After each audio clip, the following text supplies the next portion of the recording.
Well, this little bit of comic book drama just keeps going. It's actually ramping up. And what I find really funny about this is that nobody's addressing really what Glenn from the Comic Book Palace said, where he said, I just want good stories.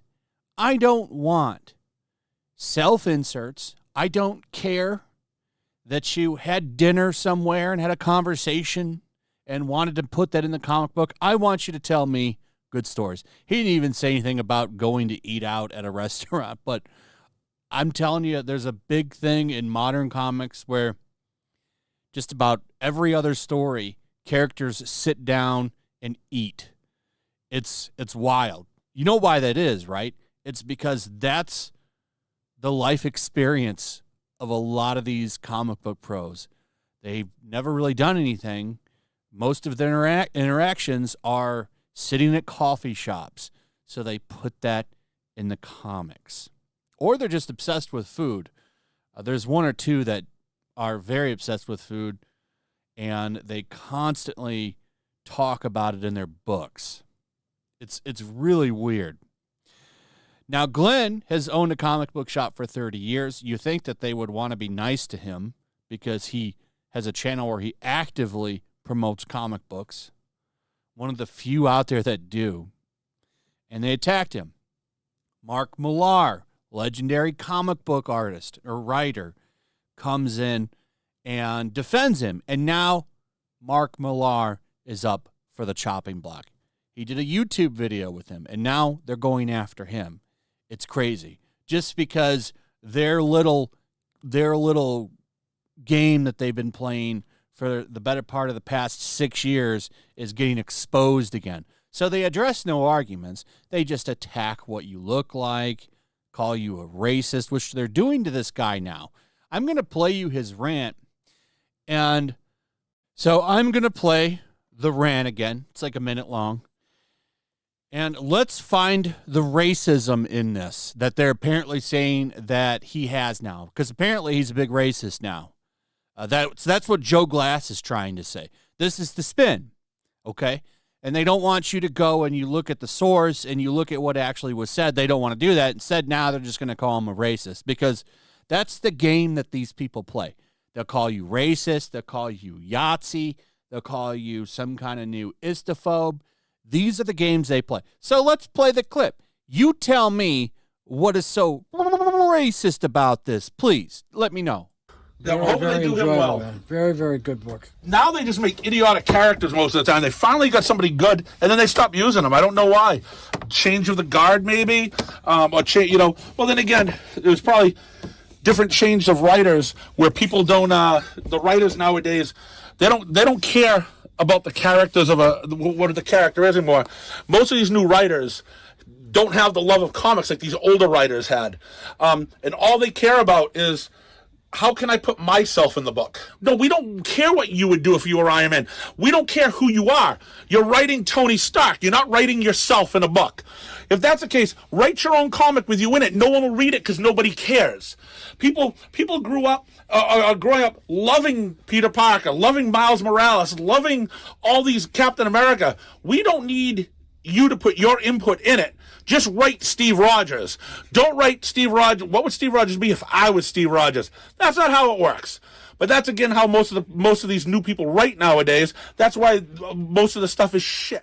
Can anyone tell me where in that statement there is any kind of racism or something like that? No. But what's going on now? So these are going to get into the Mark Millar stuff, but why exactly are people on here slagging Mark Millar?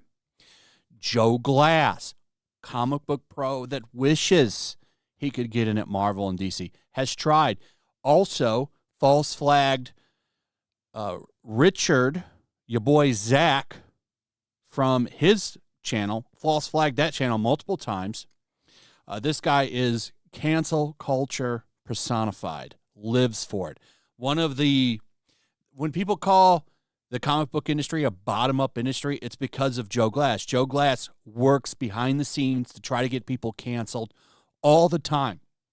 And he has no power. He's very, very small. But because he hangs out with a bunch of other creators in little DM rooms and on Discords, group chats, they work to actively smear and destroy people. And this is a good example of that. Getting friendly with CG, the latest, is a fairly friendly response to EVS, it seems. Also highlighted and defended that comics retailer who basically said comics are dying because people are adding diverse elements to existing characters, etc. Where in that rant did you hear that? He's lying. By the way, this is the same guy that got in trouble not that long ago for threatening to burn down a feminist conference because they aren't as friendly they aren't as ally friendly as he would like. So he talked about wanting to burn that place down. Gotten a lot of trouble for it. Not his only bad thing that he's done. But these people will go after you, and they're doing it right now. Penny Parker is a journalist here that covers the comic book industry, and she's put a list of people together. These are people in the industry in some way that have been working behind the scenes to really destroy people's lives, to get them booted out of the industry, smear them, all kinds of nasty stuff. It's been called the Whisper Network. I've talked about this many times, but this is just a little update. And all of them have been attacking that comic book shop owner and Mark Millar. So now you're also seeing stuff like this. Grant Morrison, when they see Mark Millar walking across the street, because he went and found a post from June 29th from Owen Likes Comics about how Grant Morrison doesn't like Mark Millar. So here's a gif of Batman in his car speeding up and hitting something. Wow, I wonder what you're implying there, Bricks Ahoy. All because Mark Millar responded to Ethan Van Sciver right here when he was talking about it. So Millar World said, I was so appalled at the way a comic book retailer was harassed and bullied by a digital mob this week just for saying comic books are going in the wrong direction. I had to talk to him. Here is my interview. And Ethan just came in and said, terrific job, Mark. Thank you. Millar says, cheers, bud. And because of that, people are now attacking him, trying to cancel him, and, of course, calling that comic book shop owner racist because they have to do something. Because what he said was very passionate and reasonable.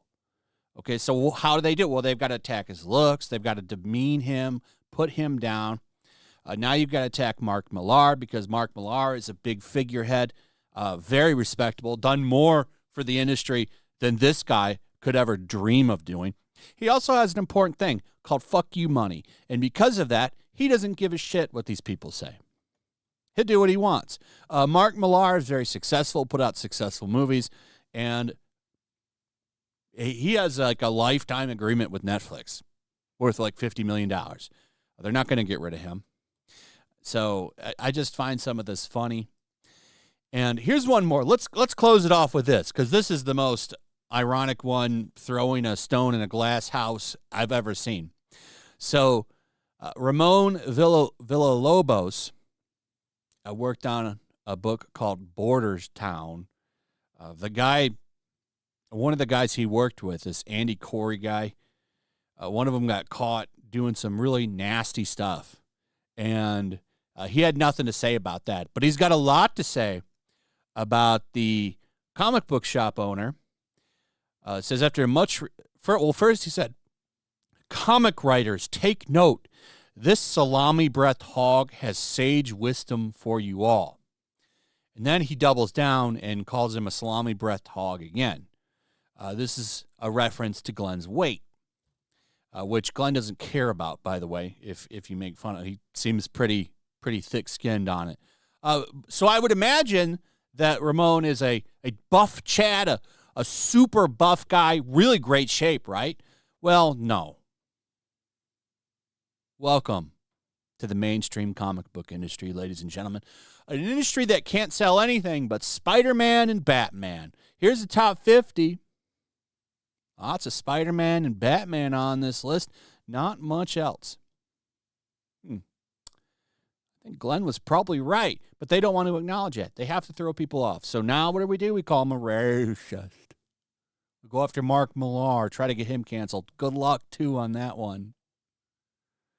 Anyway, that's pretty much it. This is ridiculous, and it really irritated me. This guy didn't deserve that. He didn't say anything wrong, and they're all going after him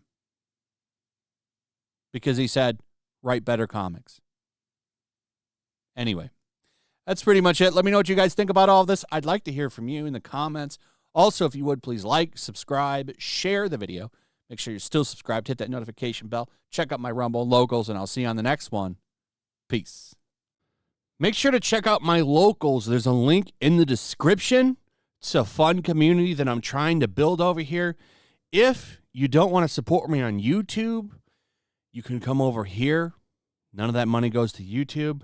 You also can just come over here for free. But if you are a supporter over here, I do plan on doing an extra live stream once a month and throwing links to the supporters so you can actually come on and have a supporter live stream with me. Also, it's a good place to catch all of my content. You don't have to worry about notifications like YouTube. They'll definitely work over here. So come check out my locals.